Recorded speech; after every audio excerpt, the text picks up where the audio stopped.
भंडारा गोंदिया जिला वासियों के लिए खुश खबर है। अब आपका मनपसंद channel BS crime India news अब आपके केबल नेटवर्क पर, जी हां, अपने केबल नेटवर्क के एशियन चैनल नंबर 50 पर उपलब्ध है। BS क्राइम इंडिया न्यूज पर खेल, राजनीतिक, क्राइम, साहित्य व अन्य खबरें प्रकाशित की जाती है। हमारे साथ जुड़ने के लिए तथा हमारे चैनल में खबरें, विज्ञापन आदि के लिए संपर्क करें 8669151757 पर।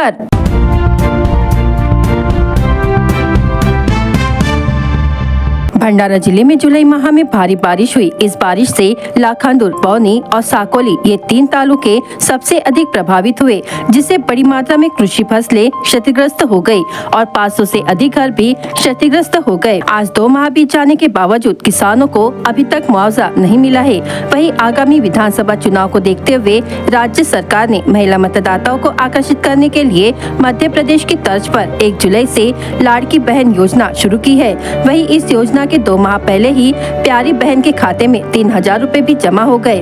वहीं प्रिय भाई को भी पैसे देंगे, लेकिन 2 माह बीत जाने के बाद भी पीड़ित किसान को कोई मुआवजा नहीं दिया गया है। इसलिए लाखांदूर तालुका के करांडला गांव के किसान जयपाल भांडारकर ने सरकार का ध्यान आकर्षित करने के लिए हाथ में तख्ती लेकर खेत में खड़े हो गए और मुख्यमंत्री हमारी ओर ध्यान देने का आह्वान किया है। अगर अगले 2 से 3 दिनों में नुकसान से प्रभावित किसानों को भुगतान नहीं किया गया तो लाखांदूर तालुका के किसानों ने आगामी विधानसभा चुनावों का बहिष्कार करने की तैयारी दिखाई है। तो अब देखने वाली बात ये होगी कि सरकार पीड़ित किसान की तरफ ध्यान देगी या नहीं।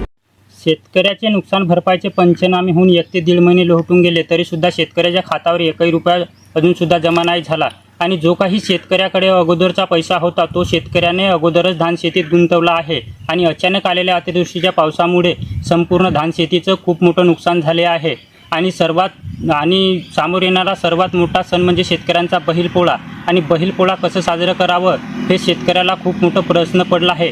तरी महाराष्ट्राचे लाडके मुख्यमंत्री साहेब यांना विनंती आहे की ज्या पद्धतीने तुम्ही लवकरात लवकर लाडक्या बहिणीच्या अकाउंटमध्ये पैसे टाकल्या त्याच पद्धतीने 1-2 दिवसात आम्हा शेतकऱ्याच्या खात्यात पैसे टाकावे, जेणेकरून आम्हा शेतकऱ्यांना बैलपोळा हा सण साजरा करता येईल आणि आमच्या डोक्यावर असलेले कर्जाचे डोंगर कमी करावे, अशी महाराष्ट्राचे लाडके मुख्यमंत्री साहेब एकनाथजी शिंदे यांना माझी विनंती आहे। नाहीतर येणाऱ्या निवडणुकीत अशा सरकारचे करायचे काय, खाली डोकं वरतं पाय, असं आम्ही संपूर्ण लाखांदूर तालुक्यातील शेतकऱ्यांनी ठरवलं आहे। तरी आमच्या विनंतीला मान देऊन लवकरात लवकर म्हणजे 1 ते 2 दिवसात मुख्यमंत्री साहेब हे आमच्या अकाउंटवर पैसे टाकतील अशी आम्ही सर्व शेतकरी आशा बाळगतो। युवाओं में इन दिनों नशीले पदार्थ सेवन करने का शौक पूरे शबाब पर है। शहर में करीबी ग्राम सावरी स्थित स्मशान भूमि परिसर में 29 अगस्त की रात करीब 10 बजे एक 30 वर्षीय युवक को पुलिस ने नशीले पदार्थ सेवन करते हुए पकड़ा। सड़क अर्जुनी तहसील के ग्राम सौंदर निवासी आरोपी युवक का नाम सोनल उत्तम राउत, उम्र 30 वर्ष है। रात के समय जब पुलिस अधिकारी गश्त पर थे तब इस घटना का आरोपी सोनल सावरी गाँव के स्मशान भूमि परिसर में मिट्टी के चिलम में मादक पदार्थ का सेवन करते हुए पाया गया। पुलिस की ओर से ली गई तलाशी के दौरान सोनल के पास से 1 सिगरेट, मिट्टी की चिलम और अजला पाउडर जब्त किया गया। इस मामले में पुलिस कांस्टेबल संदेश कांतोड़े की शिकायत पर और वैद्यकीय रिपोर्ट के अनुसार लाखनी पुलिस ने NDPS एक्ट की धारा 27 के तहत मामला दर्ज किया है। आगे की जाँच शुरू है। गोंदिया जिले के आमगांव तालुका से गुजरने वाली वाघ नदी पर बने पुल को भारी यातायात के लिए बंद कर दिया गया है। साथ ही ST बस भी बंद कर दी गई है और उसका सबसे ज्यादा असर स्कूली छात्रों पर पड़ा है।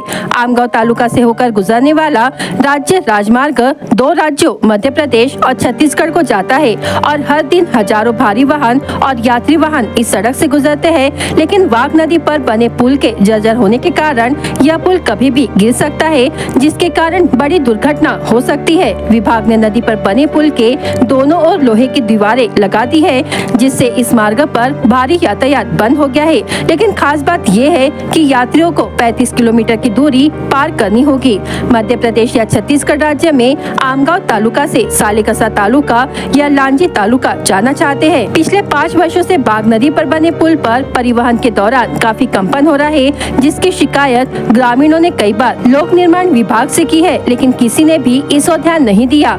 इस पुल से यातायात अस्थायी रूप से रोक दिया गया है, इसलिए स्कूली छात्रों पर भी भारी असर पड़ रहा है और स्कूली छात्र मांग कर रहे हैं कि कम से कम एसटी बसों को इस पुल से गुजरने की अनुमति दी जानी चाहिए। दूसरी ओर अब जब बारिश खत्म हो गई है तो दोनों तालुका के ग्रामीणों ने लोक निर्माण विभाग से इस पुल को ध्वस्त करने और इन सड़कों पर जल्द से जल्द एक नया पुल बनाने का अनुरोध किया है। भंडारा शहर के बस स्टैंड से तुमसर खात मार्ग जाने वाली बसेस एवं अन्य भारी वाहन मुस्लिम लाइब्रेरी चौक से संताजी मंगल कार्यालय की ओर आने वाले मार्ग पर से होकर गुजर रहे हैं। इस मार्ग पर शालाएं, अस्पताल और नगर परिषद के कार्यालय है। साथ ही रिहायशी इलाका होने और सड़क की चौड़ाई कम होने के कारण बार बार जाम लग रहा है। यातायात में बाधा आ रही है, दुर्घटनाओं की संभावना बढ़ती जा रही है। ऐसे में शहर से जाने वाली भारी यातायात बंद कर दूसरे मार्ग से मोड़ने की मांग को लेकर 30 अगस्त को शिवसेना गुट ने जिलाधिकारी को ज्ञापन सौंपा। ज्ञापन में बताया गया है कि बस स्टैंड से निकलने वाली बसें और भारी वाहन जिला परिषद चौक से गुजरती है, किंतु कुछ महीने से इस मार्ग की यातायात बंद करके मार्ग को बदला दिया गया है। जिस मार्ग से भारी वाहनों के लिए यातायात शुरू कर दी गई है वह मार्ग भारी वाहनों की यातायात के लिए नहीं है। इस मार्ग की चौड़ाई कम है। इस मार्ग से भारी वाहनों की यातायात होने से सड़क पूरी तरह से उखड़ गई है। सड़क पर पड़े गड्ढों में बारिश का पानी जमा रहता है, जिसके कारण गड्ढों का अनुमान न लगाकर दोपहिया सवार वाहनों के साथ गड्ढों में गिर रहे हैं। यह बाईपास मार्ग होने से रात के समय सामने से आने वाले वाहन दिखाई नहीं देते। इसके कारण दुर्घटना की संभावना बढ़ती जा रही है। ऐसे दुर्घटनाओं को रोकने के लिए एवं मार्ग से होने वाली भारी वाहनों की यातायात तुरंत बंद करके दूसरे मार्ग से मोड़ने की मांग को लेकर जिलाधिकारी को ज्ञापन सौंपा गया। इस ज्ञापन का तुरंत संज्ञान नहीं लिया तो शिवसेना पदाधिकारियों ने मार्ग पर उतरकर शासन प्रशासन के खिलाफ तीव्र आंदोलन करने की चेतावनी दी है। जिलाधिकारी की ओर से अपर जिलाधिकारी ने ज्ञापन स्वीकारा।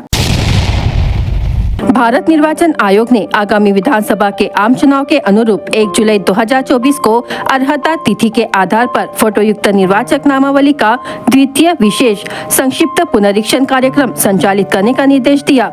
दूसरे विशेष संक्षिप्त पुनरीक्षण कार्यक्रम के तहत 30 अगस्त को मान्यता प्राप्त राजनीतिक दलों के प्रतिनिधियों की उपस्थिति में अंतिम मतदाता सूची की घोषणा की गई।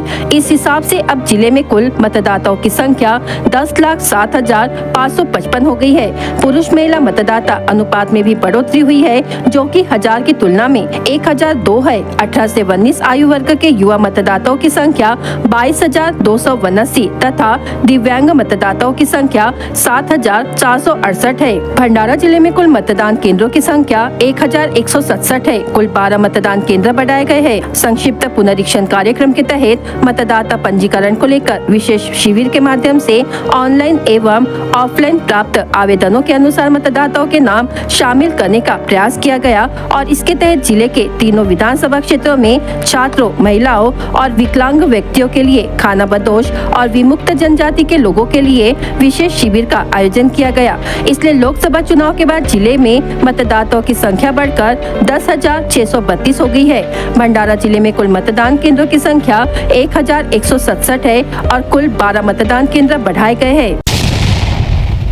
संकट में देखभाल और सुरक्षा को लेकर बच्चों के लिए भारत सरकार महिला एवं बाल विकास विभाग, नई दिल्ली और महाराष्ट्र सरकार महिला एवं बाल विकास विभाग के माध्यम से तत्काल सहायता के लिए चाइल्ड हेल्पलाइन सेवा 1098 पूरे महाराष्ट्र में शुरू की है। यदि हम अपने आसपास बाल मजदूर, बाल भिखारी, यौन शोषण का शिकार हुए बच्चे, लापता बच्चे, जिन बच्चों को सहायता की आवश्यकता है, ऐसे परेशान बच्चे मदद की प्रतीक्षा में दिखाई देने पर उन्हें तुरंत आवश्यक सहायता कहाँ और कैसे मिल सकती है। इस कारण परेशान होने वाले नागरिकों को अब चिंता करने की आवश्यकता नहीं है। इस सेवा के तहत संकटग्रस्त बच्चों के लिए 24 घंटे हेल्पलाइन सेवा उपलब्ध है।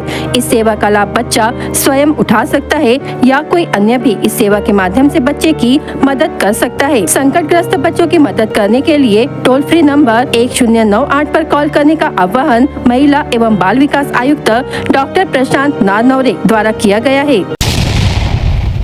उत्तराखंड से एक बड़ी खबर आ रही है। यहाँ शनिवार सुबह हेलीकॉप्टर क्रैश का हादसा हो गया। एयरलिफ्ट किए जा रहे हेलीकॉप्टर को शनिवार सुबह करीब 8 बजे गिराना पड़ गया।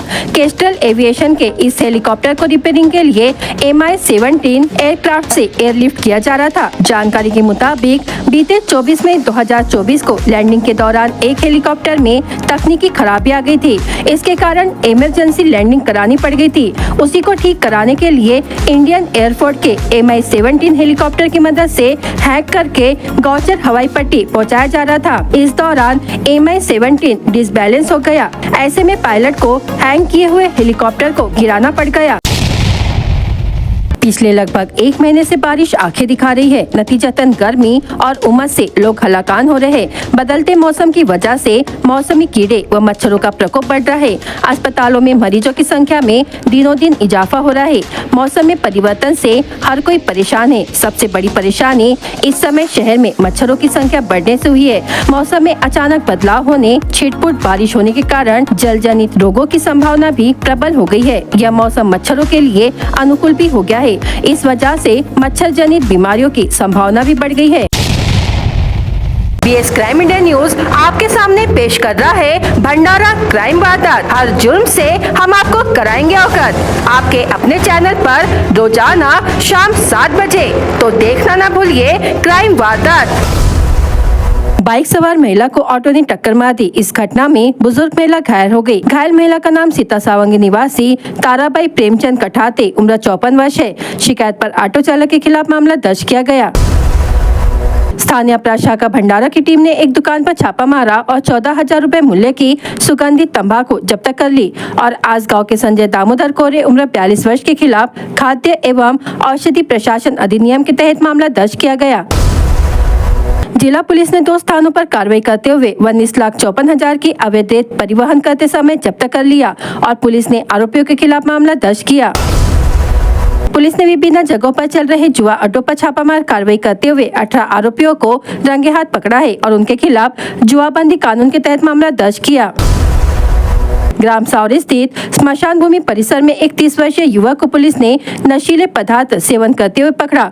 ग्राम सौंदर निवासी आरोपी युवक का नाम सोनल उत्तम राउत, उम्र 30 वर्ष है। जहरीली दवा खाने से इलाज करा रहे एक युवक की मौत हो गई। मृतक का नाम खंडाला निवासी महेंद्र सेवकराव करंजेकर, उम्र 36 वर्ष है। भंडारा पुलिस ने मामला दर्ज कर लिया है। शास्त्रीवाड़ निवासी अश्विन मधुकर शेंडे, उम्र 37 वर्ष, वाठी के साप्ताहिक बाजार में फल खरीदने आया था। इस दौरान अज्ञात चोरों ने उनका 36,999 रुपए का मोबाइल उड़ा लिया। शिकायत के आधार पर वाठी पुलिस ने मामला दर्ज किया है।